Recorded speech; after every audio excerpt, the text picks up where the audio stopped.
ones by, with the kids. There's so many guys out there, I can see all gray shirts, I just can't tell you who they all are. Okay.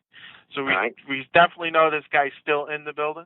We think there's another one in the building. We have one deceased. No other shots fired? No other shots fired. We have one deceased. We're not sure about a second shooter at this point. Okay.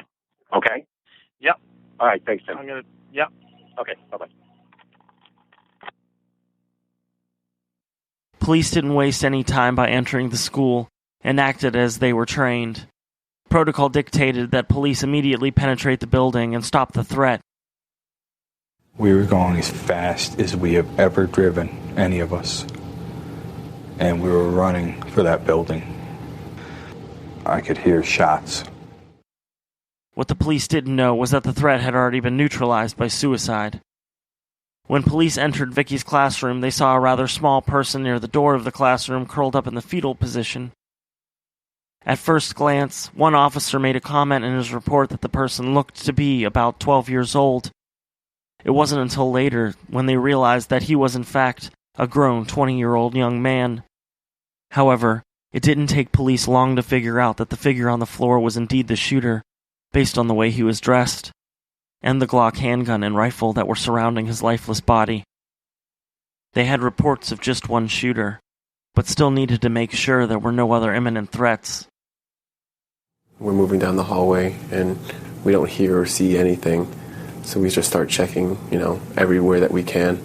We could basically just smell gunpowder.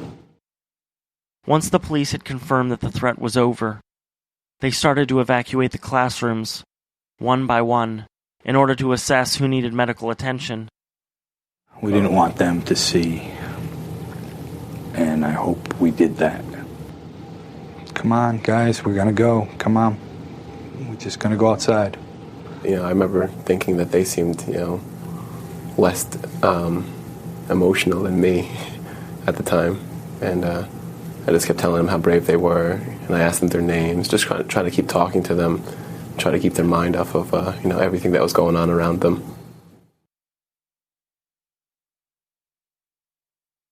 Outside of the school, police had already sprung into action. Multiple triage centers were set up, and officers were addressing worried and terrified parents who started arriving at the school. One officer later said in an interview that they had all these triage centers set up, but in the end, they didn't need any of them because almost all of the victims lost their lives. In fact, all but 2 of the victims were shot multiple times. As the police continued evacuating the rooms, they found people hidden in just about every nook and cranny of the school. Numerous students were in the library, hiding in a storage room. They had barricaded themselves with a file cabinet. In the music room, students were hiding in a small supply closet.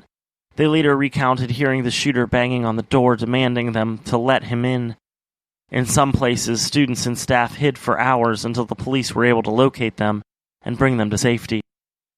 It was peaceful, everything was fine, everything was just normal, as a regular Friday morning would be to everyone, and then it all just changed. And then we hid because everyone thought it was an animal. Then when we heard gunshots, that didn't sound like our army gunshots or our policeman gunshots or our school gunshots or animal control gunshots, we all hid into my teacher's office, and everyone was quiet, and my teacher, she saved the life, and she called Mr. Gunn, her husband, and he called the police. And when the policemen came in to get us, he told us to close our eyes and, like on the picture on the news, do this and run and just go out.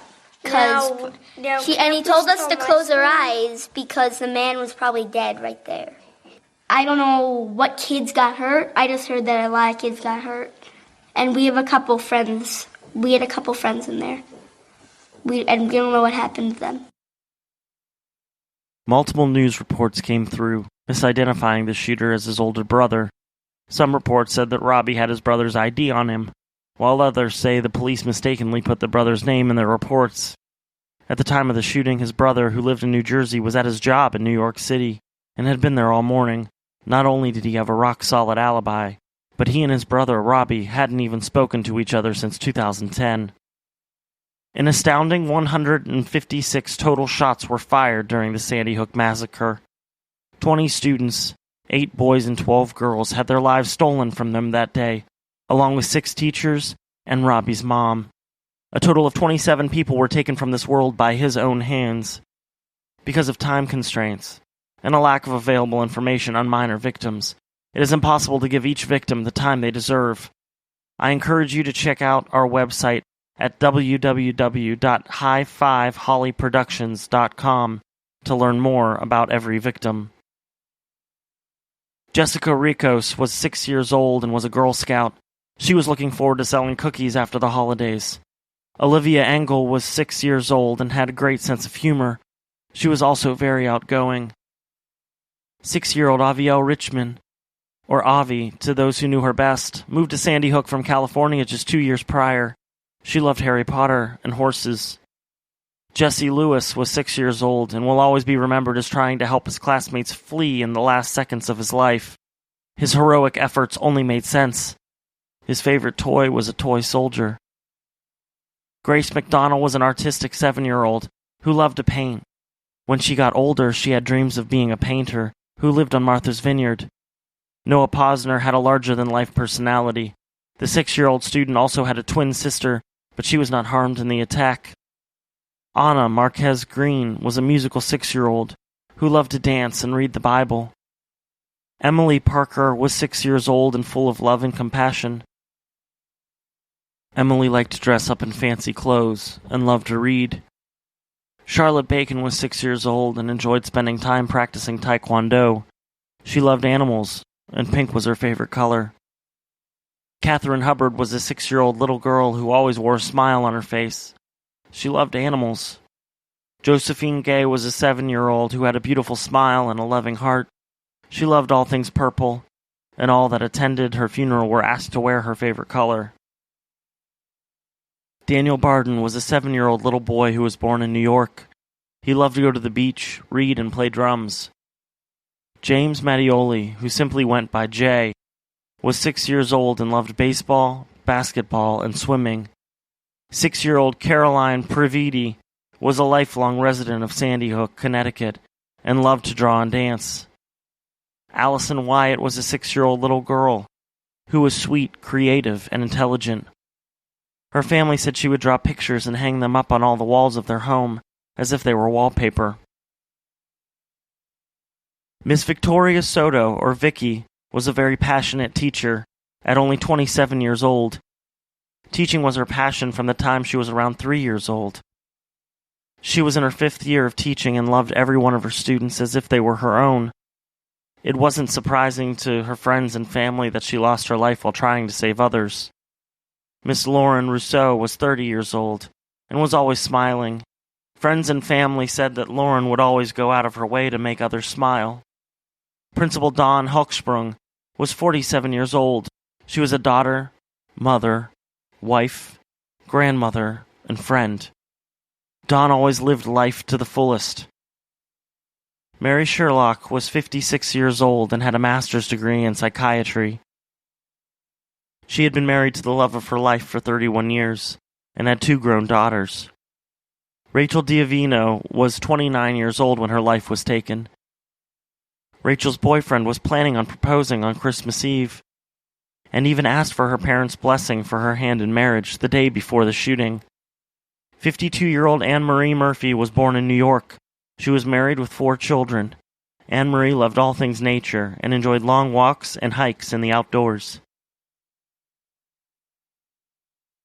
Sandy Hook, Connecticut is a village located within the town of Newtown, Connecticut.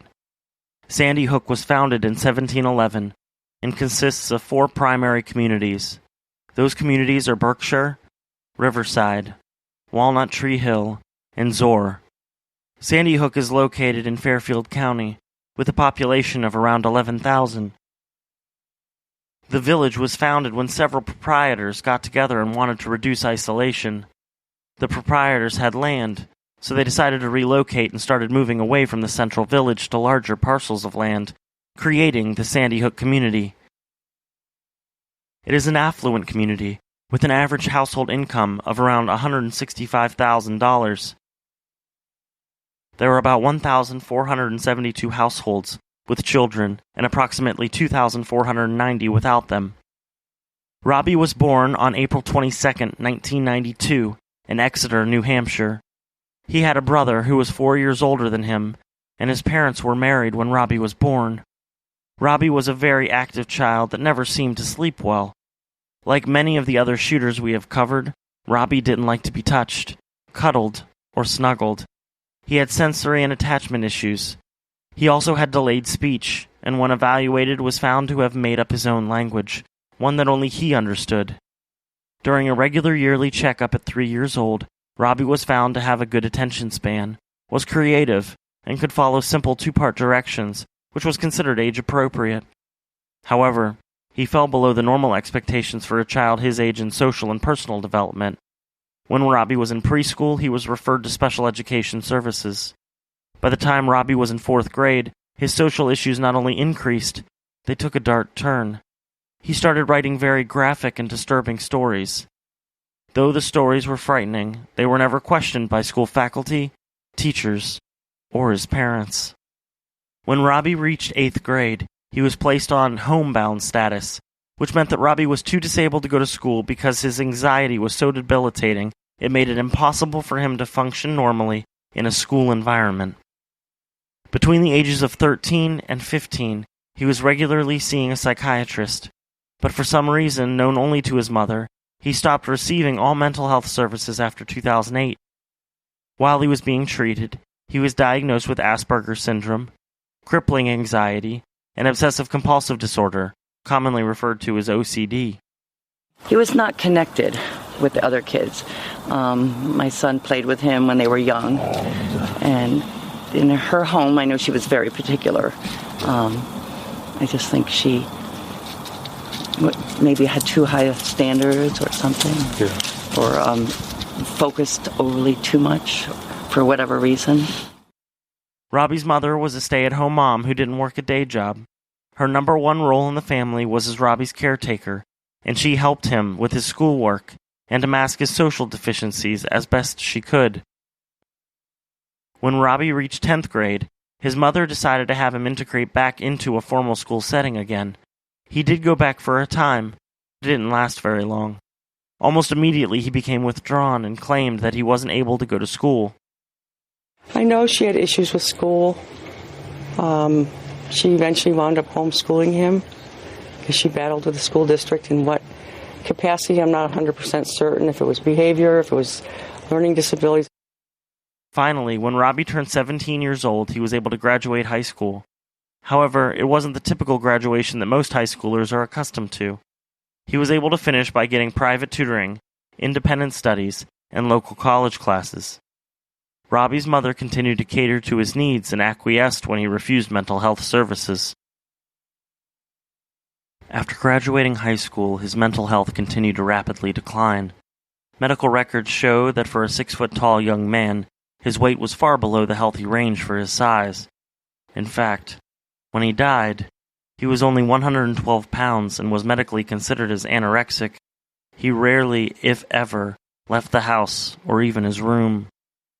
In 2002, his parents separated, but weren't officially divorced until 2009 when Robbie was 18 years old. Once his father moved away, Robbie shunned any form of contact for seemingly no reason at all. His mother enabled his decision and never forced him to maintain a healthy relationship with anyone, let alone his father. From 2010 up until the day of the shooting, Robbie's dad continued to reach out and contact his youngest son via telephone and email. His father was concerned about his withdrawn son and encouraged his ex-wife to force some type of mental health services onto him, but she refused. She felt she knew him best and knew what was best for him. She couldn't have been more wrong. Her unconditional love for her son would ultimately be met with a cold and callous execution at his own hands. While growing up, Robbie appeared to have an interest in firearms, which continued to grow over time. His mother also became a gun enthusiast, and both of her parents often took Robbie target shooting with their firearms. Over time, the family had a growing stockpile of weapons. The 4 guns that were found with Robbie were all purchased by his mother between March 2010 and January 2012. As stated earlier,